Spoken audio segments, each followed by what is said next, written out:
சம்பள உயர்வு தொடர்பான கூட்டு ஒப்பந்தத்தில் குறிப்பிடப்பட்டுள்ள உற்பத்தி கொடுப்பனவை பெறுவதில் சிக்கல் நிலை ஏற்பட்டுள்ளதாக தோட்ட தொழிலாளர்கள் குறிப்பிடுகின்றனர்.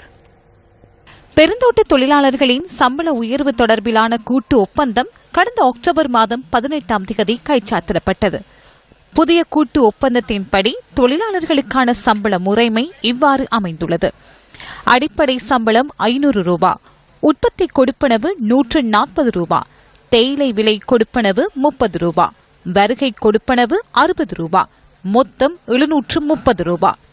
இதனைத் தவிர மேலதிகமாக பறிக்கப்படும் ஒவ்வொரு கிலோகிராம் கொழுந்துக்கும் 25 ரூபாய் வழங்கப்படும் என கூட்டு ஒப்பந்தத்தில் தெரிவிக்கப்பட்டுள்ளது.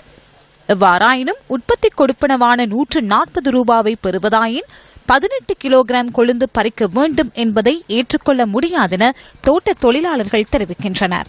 இந்த கூட்டு ஒப்பந்தத்தினால எங்களுக்கு ஒரு நாளைக்கு 18 கிலோ கட்டாயம் எடுக்க சொல்றாங்க. இதனால நாங்க ரொம்ப கஷ்டப்பட்டிருக்கோம். கூட்டு ஒப்பந்தத்துக்கு பிறகுதான் எங்களுக்கு இந்த மாதிரியான சூழ்நிலை. 19 நாள் வேலை செஞ்சாதான் இந்த 60 ரூபாய் விழுகுங்கிறாங்க. இப்பெல்லாம் சரியான கொழுந்து குறைவா இருக்கு. நாங்க கஷ்டப்பட்டுக்கிட்டு இருக்கோம். நாங்க மாச கடைசி ஆயிட்டா சல்லிக்கு சரியான கஷ்டப்படுறோம். நீங்க தயவு செய்து எங்களுக்கு ஒரு முடிவு ஒன்றும் கண்டு கொடுங்க. எங்களுக்கு 18 கிலோ எடுத்தா தான் 140 ரூபான்னு சொல்லிருக்கீங்க. எங்களுக்கு 18 கிலோ எடுத்தா மட்டும்தான் 140 ரூபாய் விழுகுது. 18 கிலோ இருக்கிற நேரம் நாங்க எடுத்துட்டு வருவோம். இல்லாத நேரத்துல நாங்க எங்க போறது? நாங்க இந்த இன்னைக்கெல்லாம் கொழுந்தே இல்ல எங்களுக்கு. இன்னைக்கு 18 கிலோ எடுத்துட்டு வாங்கன்னா நாங்க எங்க போயிட்டு நாங்க கொழுந்து எடுத்துட்டு வருவோம்? பாம்பு வேற இருக்கு, கொலையை கொத்துது. எங்களுக்கு நாங்களும் பிள்ளைகளை வச்சுக்கிட்டு சரியான கஷ்டப்படுறோம். நீங்க எடுத்து பாருங்க, 18 கிலோ உங்களுக்கு 140 ரூபாய் உங்களுக்கு வாங்கி தாங்க. எங்களுக்கு ஏன் சம்பளம் மட்டும் கூட்டி கொடுக்க இல்லாது 50 ரூபா கூட்டி கொடுக்குறீங்களே, 50 ரூபாயில நாங்க என்ன செய்வோம் சொல்லுங்க பாப்போம். எங்களுக்கு அடிப்படை சம்பளம் இல்ல, எங்களுக்கு சம்பளத்தை 1000 ரூபாவே தாங்க. நாங்க அடிமை இல்ல, நாங்க லைத்துல இருந்தாலும் எங்களுக்கு சம்பளத்தை கூட்டி தாங்க. எங்களுக்கு 730 ரூபாய் சம்பளம் தரேன் இருக்காங்க. ஏற்கனவே நாங்க வேலை செஞ்சிருந்தோம் 18 நாள், 20 நாள், 22 நாள். அந்த சந்தர்ப்பத்துல ஒவ்வொரு ரேட்டு கொடுத்தாங்க. இப்ப ஒரு கிலோ குறைஞ்சா கூட அந்த 720 ரூபாய் இல்ல 620 ரூபாய் தான் சம்பளம்னு சொல்றாங்க. அது எந்த வகையில நியாயமா?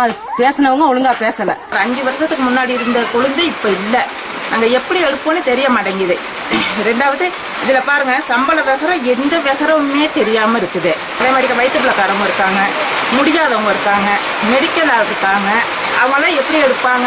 இந்த ஒப்பந்தத்துல என்ன விதிமுறை நடத்திருக்காங்கன்னு தெரியல. சம்பந்தப்பட்ட ஒப்பம் மந்திரிமார்களும் எங்க மக்களுக்கு சரியான சம்பளத்துக்கு என்ன விதமான குறிக்கோள்ல ஒப்பம் வச்சிருக்கோங்கிறது தெளிவுபடுத்தாம இருக்காங்க. 18 கிலோ பேர் இயலாது. நாங்க அன்னைக்கு எங்களுக்கு ஏண்டவளவு தான் பேர் போடுவோம். ஆனா கூட்டு ஒப்பந்தம் வச்சுக்கலாம். இது எங்களுக்கு அரசாங்கத்துல மந்திரிமார் யாராவது எங்களுக்கு தெளிவுபடுத்திட்டு போவாங்க. 18 கிலோ எடுக்கணுமா இல்ல 15 கிலோ எடுக்கணுமா அப்படின்னு தெளிவுபடுத்திட்டு போவாங்க. இல்ல அப்பதான் 130 ரூபாய் சம்பளம் எங்களுக்கு கிடைக்குமா? தொழிலாளர்களின் இந்த குற்றச்சாட்டு தொடர்பில் முதலாளிமார் சம்மேளனத்தின் தலைவர் சுனில் பொகலியாத்தவிடம் நாம் வினவினோம். தொழிலாளர்களுக்கான மேலதிக உற்பத்தி கொடுப்பனவை சகல தொழிலாளர்களுக்கும் வழங்குவதற்கு ஏற்கனவே முதலாளிமார் சம்மேளனம் நடவடிக்கை எடுத்துள்ளதாக அவர் குறிப்பிட்டார். ஆயினும் இது தொடர்பான எவ்வித முறைப்பாடுகளும் இதுவரை கிடைக்கவில்லை எனவும் அவர் சுட்டிக்காட்டினார்.